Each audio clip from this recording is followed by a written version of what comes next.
Hello, one and all. Welcome to Americans Learn. My name is Kit. Please be sure to like, comment, share, and subscribe and hit that ring bell notification. That way, all of you are made aware when we upload new content upon our YouTube channel. And today, we have ourselves a fun video. We are returning back to Sabaton history. And again, huge thank you to our audience for telling us about Sabaton history, or what it's about. And as always, we get our learn on first, and then we get the wonderful music video. So, hey, you get to learn and you get to have some fun. So, what is the title of the video? It is titled Hearts of Iron, The Battle of Berlin, Sabaton History, number 17, official. You see, I'm still following in order, no longer doing my own thing. So, everyone's happy. So, what is this about? Hearts of Iron? I don't know. Obviously, it has to deal with the Battle of Berlin. So, it could be about the Soviets taking over Berlin or the German defenders. We shall see. So, what I ask all of you to do is please, number one, support Sabaton History and support all of their social media, including their main channel, Sabaton. Follow them on Patreon. They do a lot of great work. Have you seen their music videos? Have you seen their production? Have you seen Sabaton History? Do the right thing and support their content. The original link to this video is in the description box below. So as a favor for me, please support the original content creators, because we all know it's the right thing to do. So without further ado, grab yourself a tasty snack, grab yourself a tasty beverage, and let's get ready to play this video in a 3. Oops, hit the play button too soon. In a 3, a 2, a 1. I'm Per from Sabaton, and this is Sabaton History.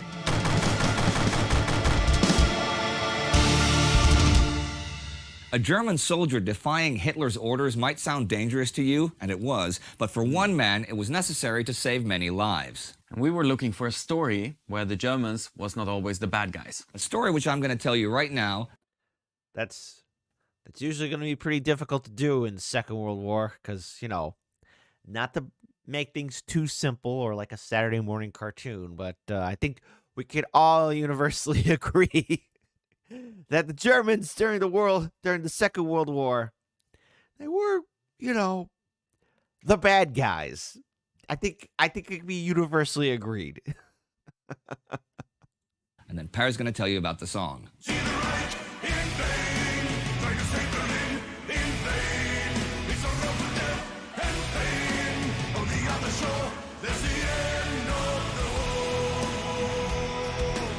From the beginning of the Soviet Union's final World War II offensive towards Berlin on April 16, 1945, the situation on the Eastern Front had deteriorated rapidly for the Germans. By the 22nd, Soviet tank corps spearheads were already starting to surround Berlin from the north and the south. With the encirclement of Berlin soon at hand, German high command from the bunkers under the city center were calling for immediate assistance. The 12th Army, under General of the Panzertruppe Walter Wenck, had just retreated east of the Elbe at this point, fighting a losing battle against the American advance from the west. Now beyond the river, they could make a stand while providing a tactical reserve against that advance. But I mean, look, at this point, you're surrounded on all sides. The capital is the last bastion. It's over. It's all over. Stop it. Get help. the Fuhrer's orders changed their enemies. Now, Wenck's 12th was ordered to strike to the east, into the Soviet flanks, and to relieve Berlin. However, what was called an army, a corps, or even a detachment this late in the war was often nothing more than a mixed group of veterans, stragglers, wounded, and conscripted youngsters and middle-aged and even old men. Wenck's 12th had a large group of basically kids from the Hitler Youth, young men who hadn't finished school, and they were now tasked with taking on Russian tanks. According to General Feldmarschall Wilhelm Keitel, they were to unite with additional Panzer Corps, tank corps, under General Felix Steiner to the north. If any of you haven't seen the film Downfall, please check it out. Parts of it's a difficult film to watch, but it's about Hitler's, last days in the bunker. And there are scenes in the film where members of the Hitler Youth are fighting against the Soviets as the Soviets are advancing further and further into Berlin. And yeah, it's somewhat incredible the amount of power and persuasion Adolf had over everyone, especially in that film. Please check it out if you haven't done so already. I think we all know the famous meme where you have Hitler yelling at his generals, and it usually has to do with him yelling about something pop culture related or something. But watch the film in its full entirety. It's actually a wonderful piece of art. While the trapped Ninth Army would make a break to the west and join them. Together, they were to relieve the capital from the Soviets, who had over 1 million men advancing. It was a plan, at least, but one that only existed on paper. Wenck's army had only recently been reorganized with men from all branches that could still fight. That was the only requirement. But even this late in the war, the German army was still able and reliable, and they still had fight in them, even in a futile battle. The army's diaries of this day read, "No deserters, no prisoners, no missing." Who could ever have believed? Seems like nothing's been achieved. Just to walk a day, go all the way. The fronts are closing in as the end is drawing near. The 12th Army interfere. Open up or out, get people out. Its forces spread out there. The 12th Army was heading to Berlin. They had only a few vehicles and tanks, mostly mobile assault guns, and little fuel, so the men had to make the 150 kilometers to Berlin on foot. By the 25th, they had reached the outskirts of Berlin, but the situation had worsened dramatically. The Soviets were already south of Potsdam and east of Brandenburg an der Havel, west of Berlin. The surrounding of the capital was nearly complete, and the Soviet forces were much stronger than anticipated. While examining his maps, General Wenck hesitated. Was relieving Berlin even possible at this point? In talks with Keitel, though, the orders from the bunkers under Berlin were clear. Get the Führer out. His destiny is Germany's destiny. Only you, Wenck, only you have the power to save Germany now. So Wenck went to work. The only chance... By the way, at this point, Hitler's health was deteriorating. He was having a lot of muscle spasms, bouts of delirium. He just wasn't the same old spring chicken. So, there's no need to attach your destiny to somebody who's failing and falling apart, and who clearly instigated the bar fight with everyone in the bar. I mean, that's more or less what Nazi Germany did. To relieve Berlin at this stage was to split his troops towards the north and south and relieve as many of the defending German forces around Berlin as possible so they could make up a small reserve for an attack towards Berlin itself. This would maybe destroy enough Soviet forces or just hold them back enough to give Berlin some breathing space and for civilian refugees to escape the city. But even that would only be temporary. But Keitel rejected this plan. Berlin itself had highest priority. A push toward the Führer must be done immediately, and that's it. Well, Wenck knew that this would quickly be the suicide of his army, and he realized that German high command had totally lost touch with the situation and the reality of the war. Steiner's tanks in the north were already being pushed back, and the 9th was fighting for its life. In this... Again, I shouldn't mention his name, but Steiner. We all know as soon as Steiner's name brought up in the meme. And then that guy right there, first name Adolf, goes on a tirade because Steiner is not there. Situation, Wenck chose not to follow the direct orders from Adolf Hitler himself. Instead, he, quote, had to follow the guideline of his conscience. Saving Berlin was impossible. The only thing his army could maybe achieve was getting as many people away from the Soviet advance as possible. By attacking towards Potsdam, he would relieve the encircled garrison there. And by creating a corridor from there towards Berlin, they'd be able to let refugees flee the city. An attack to the south would give the Ninth Army a chance to join their lines. Wenck called this his Rettungswerk, pretty much his rescue mission. Only on this would he gamble the lives of his young soldiers. In the early morning hours of April 26, the final German offensive of the war began. Who'll survive and who will die? Up to Kriegsglück to decide. Those who made it cross without a loss have reason to reflect. It is not about Berlin. It is not about the Reich. It's about the men who fought for them. What peace can they expect? Elements of the 12th Army made their way northeast. The key to their advance was the infantry division Hutten, hardcore veterans who had just days before recaptured Wittenberg from the Soviets and held off overwhelming forces for days. Now they were the wedge that drove into the Soviet positions with artillery and tank hunters. The Soviets were totally caught off guard by the attack, and by midday, the 12th Army had advanced 18 kilometers toward the city of Bielitz. On Hutten's flank were the elite Scharnhorst Grenadiers, who pushed down the Autobahn through the night, throwing themselves against the tenacious Soviet defense. House-to-house fighting against superior heavy tanks was vicious and costly, and they often had to resort to close-range attacks with Panzerfausts, single-shot anti-tank guns. They went days without sleep or sufficient food, while the Soviets were constantly reinforced, but despite heavy casualties, they made progress towards Berlin. By May 1st, the 9th Army had managed to use the momentum of the 12th and break out of their encirclement. Spirits rose as the exhausted soldiers of the 9th and the hundreds of civilians with them joined the 12th.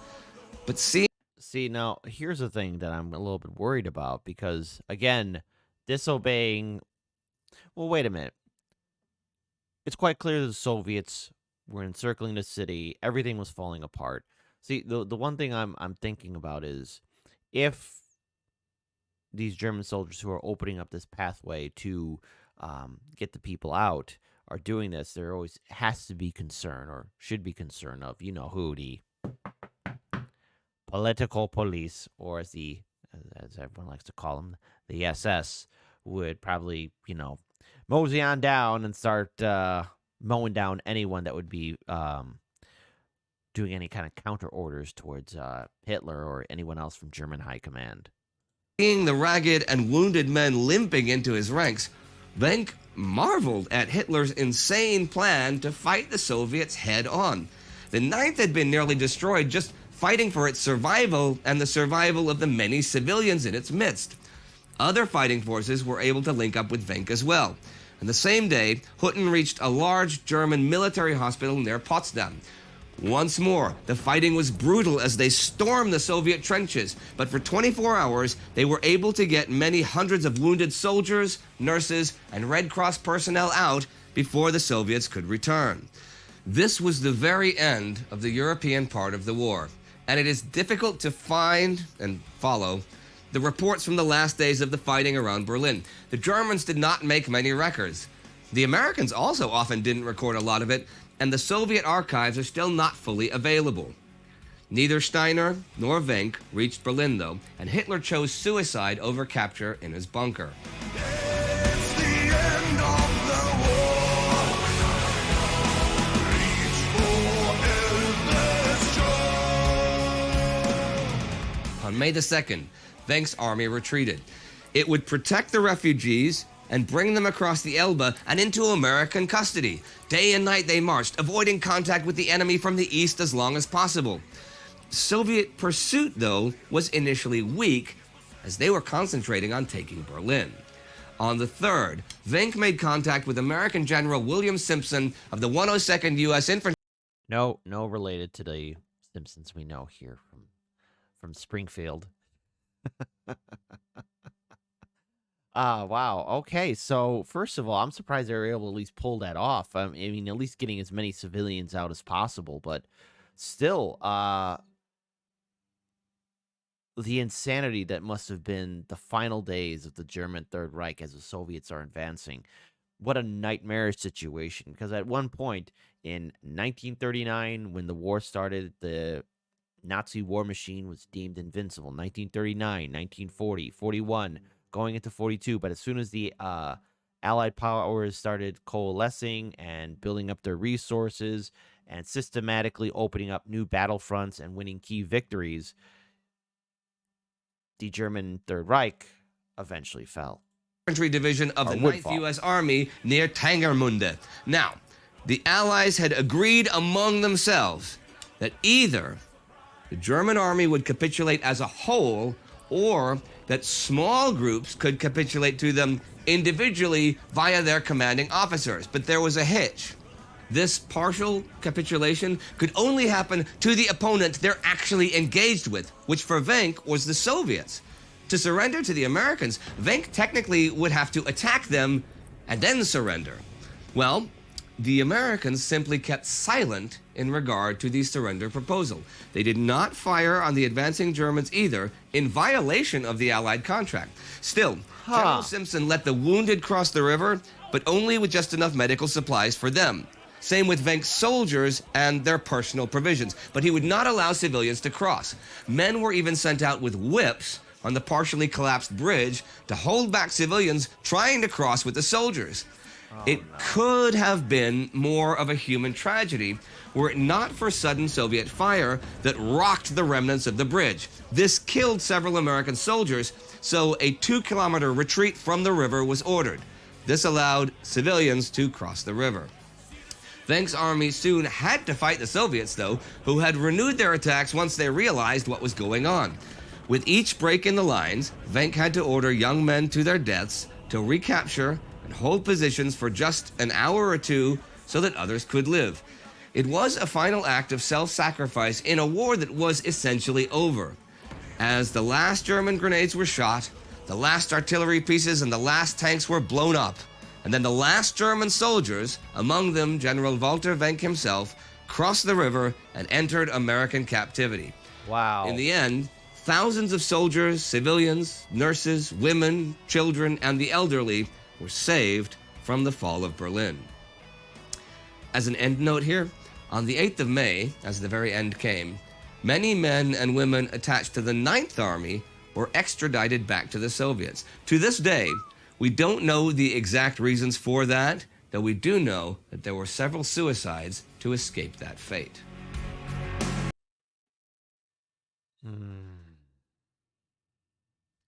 There's another movie I saw, and why am I forgetting it now? But it had to deal with it was set during the early days of Poland being invaded by both the Soviets and the Germans, and it has to deal with a Polish soldier who was taken all the way to Siberia, and it's a tale about how he and a few others heroically escaped out of the Soviet Union, and I believe all the way to Tibet. That's their journey, how they made it there. See the city burn on the other side, going down in flames as two worlds collide. Who can now look back with a sense of pride? On the other shore, there's the end of the war. Now, you said that this song was inspired by a video game. Can you dig into that a yeah, little? there's a game called Hearts of Iron. Right. So, and we have a song called Hearts of Iron. So there's obviously a connection there. Right. So many years ago, when we had a concert in Stockholm, we were approached at an after party by people from this Swedish development studio of games called Paradox. Right. And some of the guys came and they Paradox, they make great games, including one of my personal favorites when I feel like relaxing, City Skylines. It's a fun game. It's relaxing. You know, you get to build your own city. said that they were big fans of us and they really appreciate the work that we are doing with writing music about history. And we started to talk about that we are doing pretty much the same thing. I mean, they are doing games about history and we are doing music about it. They asked us, is there any way that you can like write a song that would be like a lead theme for our game that is coming?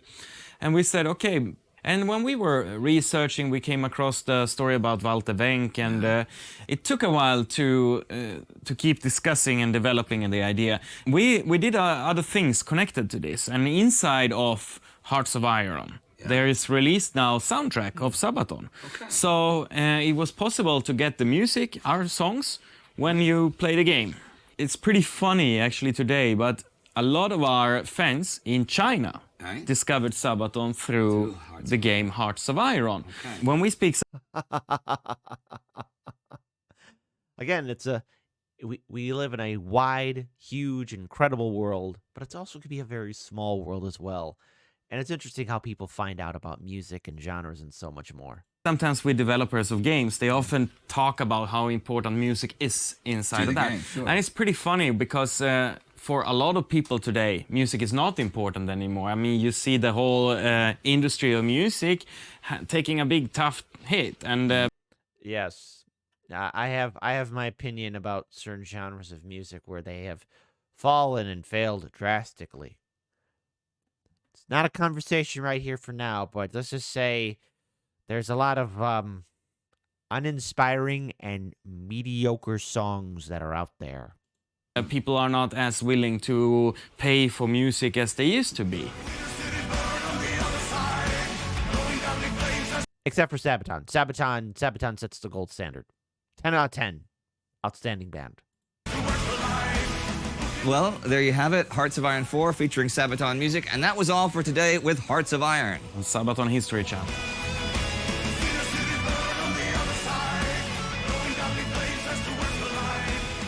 All right, thanks for watching, and don't forget to subscribe to the Sabaton History Channel, check out Indie's other channels, and support us on Patreon, because that's what makes this happen.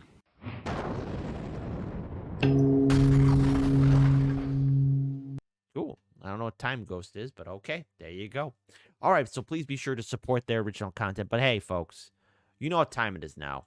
It's time for some fun. You sat through the learn on. Now it's time to get your fun on. Let's listen to Sabaton, Hearts of Iron. And since I'm in charge of the ones and twos, let's get ready to play it. And I will keep my commentary until the end. I will not pause this music video, so let's enjoy it. In a 3, a 2, a 1. See the right in vain, try to save Berlin in vain. It's a road to death and pain. On the other shore, there's the end of the war. Who could ever have believed?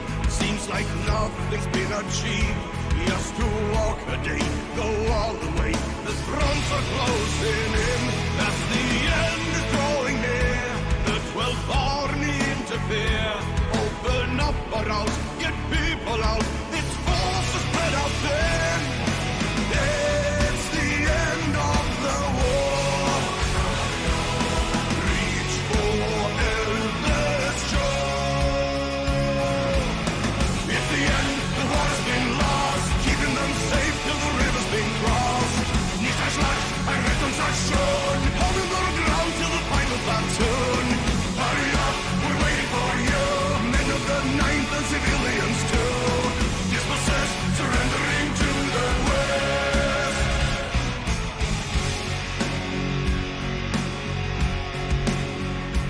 Who'll survive and who will die? Up to Kriegsglück to decide.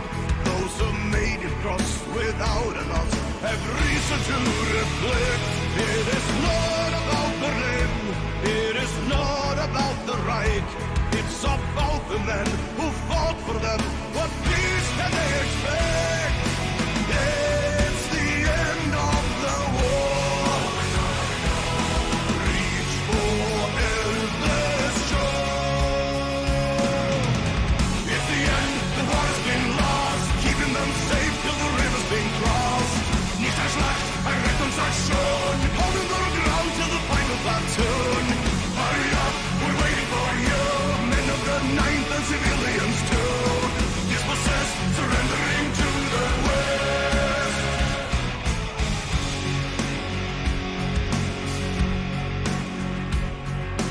See the city burn on the other side. Going down in flames as two worlds collide. Who can now look back with a sense of pride? On the other shore, there's the end of the war. See the city burn on the other side. Going down in flames as two worlds collide. Who can now look back with a sense of pride? On the other shore, there's the end of the war.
All right. If you're not doing so already, please support Sabaton, Sabaton History. Please follow them on all their social media.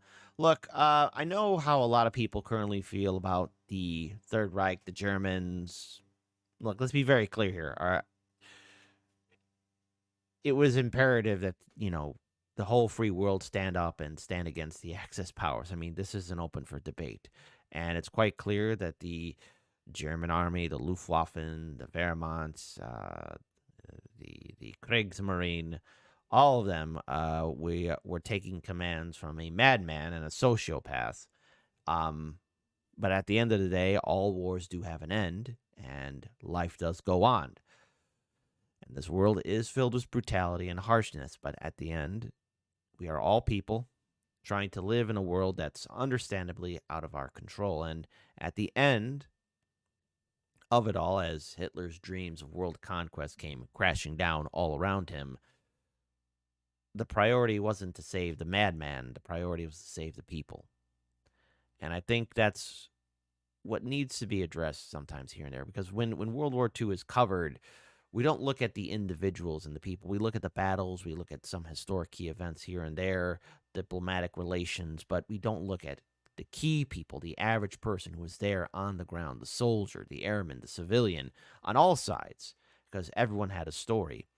And hearing about this evacuation for Berlin, you could tell that the people were in a very precarious situation because, let's face it, there was a concern about a lot of them being extradited to the Soviet Union, which, knowing what lied in store for them, wasn't all that good.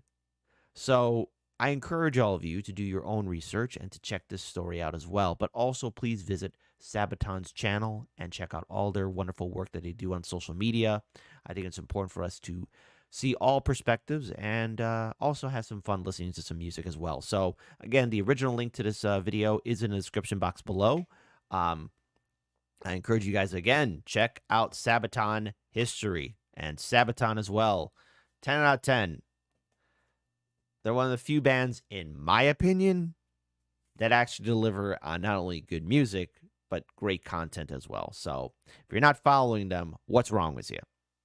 Until then, I'll see all you hip cool cats on the flip side. Take care of yourselves and each other. Peace.